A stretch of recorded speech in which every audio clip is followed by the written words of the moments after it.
So we wrapped up our school year and I was packing away the books, and my 10-year-old walked up, pulled out one of the books and said, "Oh, this is what we used for science. I loved these books."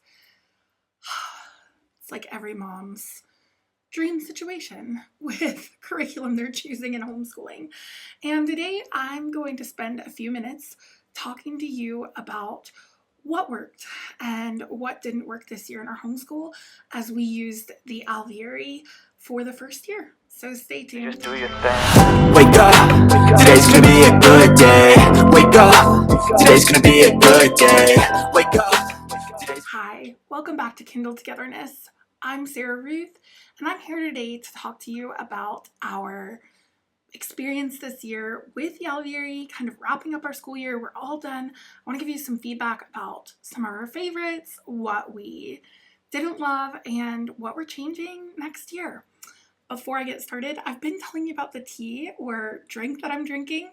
Today I have this amazing mug that I got at the Living Books Conference, which is hosted by A Delectable Education. If you ever get the opportunity to go to one of their conferences, I highly encourage you to do so.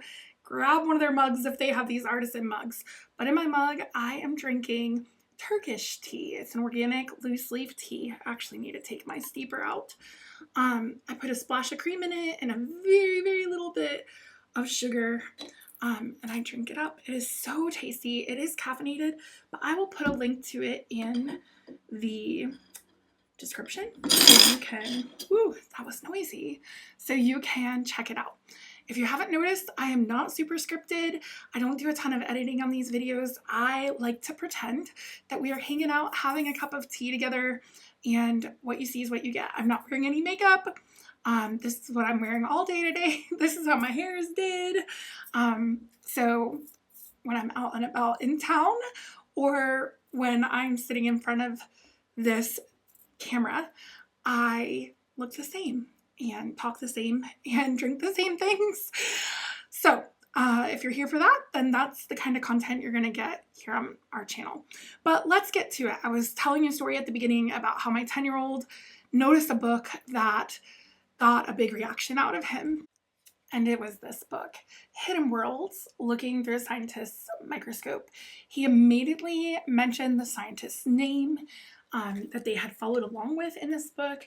And this is one of Alveary's science selections for Form 2 students as of last year, and grades 4 through 6. I can't remember which grade. I actually pulled their science out of order since we hadn't done the previous grades. I had a 4th grader and a 6th grader this year, and I treat them more like a form instead of by grade. And so since we hadn't used the lessons, I just looked at the science and was like, oh, I know my sons will really enjoy this, so we'll do this one. And then I looked at the lessons and picked another. So they weren't necessarily from their respective grade levels as much as they came out of the 4th through 6th grade plans.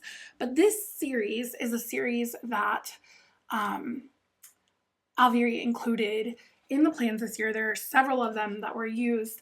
And one of the reasons why I was inclined to try the Alveary was I was not in love with the science plans that I had access to in previous years for my older sons, and I wanted something with more meat on the bones, so to speak, but that still held to a Charlotte Mason philosophy of education. And I must say, based on my son's reaction to the book and all that he recalled immediately in his memories and experiences with it, as well as both my son's narrations, I consider this an absolute hit, a win this year. I made the right choice. Good job, Sarah. We won in the science arena with the Alveary, and it is certainly meaty while still giving them living texts to engage with. I know that I mentioned in a previous video that I was unsure about the Joy Hakeem book that is used for Form 3 science next year, and I still am. So what I have decided to do is I'm starting a program for young men. It's just 8 boys in my community, trying to kind of build some camaraderie for my older boys and kind of a different type of situation. We already have a adventure club that we go to every week that is just boys and girls, and we've done it for years. But now I'm starting something called the Guild, and we're going to use some plans from the Form 2 as part of the Guild. And the members of the Guild will do some science reading at home, and then they will come together and do the hands-on portions, and I'll have like a lesson prepared for them and whatnot. So that's my plan. That is my solution for right now. It's not a perfect fix due to the fact that at some point I'm not going to be able to use, bumping my son down, and I'm going to have to come up with a plan. But that's our plan so far. So I want to show you a couple other really great books that we felt like just really suited our family. In the past, we have done The Pilgrim's Progress with my sons. I used A Dangerous Journey. We really loved it. But this was the version that we used this year, and it was a huge hit. It was my 8-year-old's favorite. He would beg me to read more. His brothers would read it to him. They would listen in. Like, the whole family just loved it. I believe that this year he moves on to read Christiana's story, so I'm excited to get back into that with him, but definitely worth switching to the Alveary for and love their selection there. So this book is so neat. This is one that we use during our family time. It is called Stories to Solve, and it's little, just like 1-page books or stories with like a riddle kind of tied in, and some of them I have heard, but it's got a little bit of like logic and trying to puzzle out how things were done. And every one of my kids loved this. It was like this challenge for them to come up with how it happened, and I have noticed that they've become better at it as we've gone along. Like, they're thinking outside the box, and I used to love stuff like this as a kid, so I was really thrilled to see it in the curriculum for our family time. Now, Alveary doesn't call it that. I, off the top of my head, am unsure. This might have been under poetry, which I thought was unique, but neither here nor there. So another thing that we did through the Alveary this year was the Plutarch Primer by Anne E. White. Now, this is an introduction to Plutarch. I'm gonna butcher the name, but Publicola. The Life of Publicola, and my eldest son shocked me. He just turned 12. We began it while he was 11. It's his 6th grade year, the end of Form 2. And honestly, I don't remember reading Plutarch in high school. I like vaguely remember being introduced to him, but when I read this with him, and it is hard reading, you guys. You have to really think about what's being said. The language is different. The names are very hard to remember, but goodness, there's so much to think about and so many ideas in here. And my oldest son said it was his favorite book the whole year. He engaged with it beautifully. He had thoughts. He was able to narrate it well. I was just so happy with this choice, and I'm looking forward to Plutarch next year. Isn't that a crazy thing to be able to say? I love how the way that we educate our children using a Charlotte Mason philosophy of education, ignites and inspires the mind of the mother too, and we're learning right along with them. Lastly, I'm going to show you something that was not part of the Alveary that I carried in from our previous curriculum that my eldest son adored reading, and the civics readers, or I think that's what it's under, is civics. Or mythology, civics and myths they put together, and for the Form 2 students, they were having them read like Roman Bulfinch's Greek and Roman mythology, and I think it's the Age of Fable, and they were interesting and they're good, and I had my sons read them. But this book, 50 Famous Stories Retold, is such an awesome book. I highly recommend. You don't need lesson plans for this. I just have them read the next story. They're 1 to 3 pages for each story. They're not long at all. I would say once your child can read well, they can read this. But both of my boys have loved this, have told me that it's one of their favorite books, and they're just great kind of stories about sometimes very, very famous people in history and sometimes lesser known to us stories from history, but they are just excellent and they're well told and they're great for getting good narrations because they're like a whole story encapsulated in just a couple pages. So if you have a student that has just begun Form 2, this is a good one to hand off to them straight away and expect them to be able to narrate because it doesn't require them to, pay attention for an extensive chapter. So anyway, yeah, those are some of our favorites from this year with the Alveary. Now I'm going to share a couple things that I feel like either I could have done better or we're just not going to do it the same way next year or whatnot. So one thing the Alveary has is handicrafts, and they have videos for them, which I just love. It was so helpful.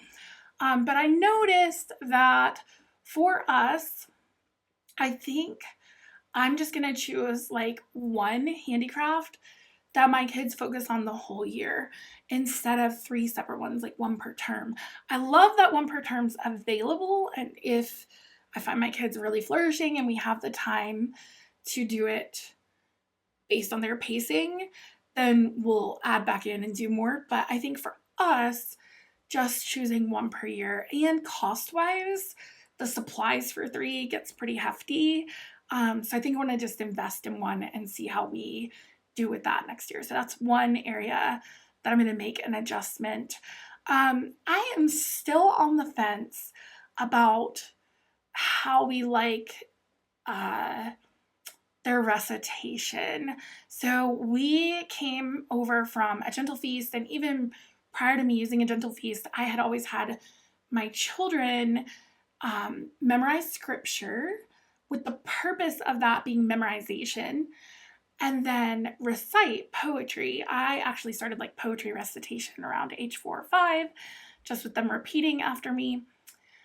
And the Alveary, they have rotational pieces in the recitation. So it's like one day you're doing a scripture, one day you're doing poetry, one day you're doing like something out of a famous speech or Shakespeare.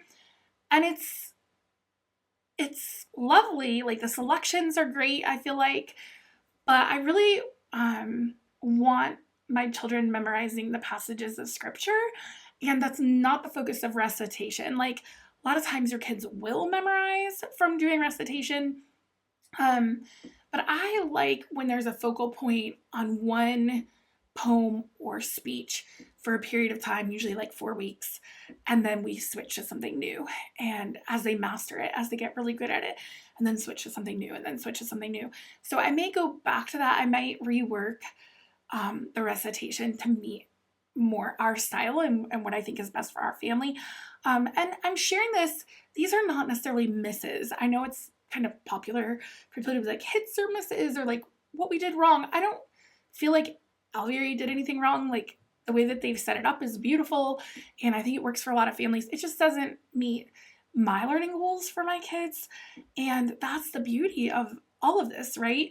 Is that once you have internalized Charlotte Mason's philosophy and principles, and when you're studying that and you understand them, and you know your children and you know your own goals for them, then you're able to take the curriculum choices you make and not let them be your master and make them your own, right? So I just wanted to share that with you, that it wasn't me saying that the Alveary's way isn't good or that it wouldn't necessarily have worked. I mean, it did work this year. It just, we weren't memorizing scripture the way that I like for my kids to, and I want to go back to that. So, without further ado, I think I've made this clear in other videos, but I'm asked regularly, are we continuing with the Alveary? Yes, we are. I will put my referral code down in the description for you. If the Alveary is something that you want to look into and you decide to purchase, I would be honored if you would support my page for free and simply put in my code, and it will give you a discount and it will give me a kickback. And that's one way that I can justify the time that I spend on here. But But that's it. That's all I've got for you today. I don't have anything else to say. I feel like we had a wonderful year together. If you have specific questions, feel free to leave them in the comments. I would so appreciate you liking this video, giving us a follow if you haven't already. Wake up, today's gonna be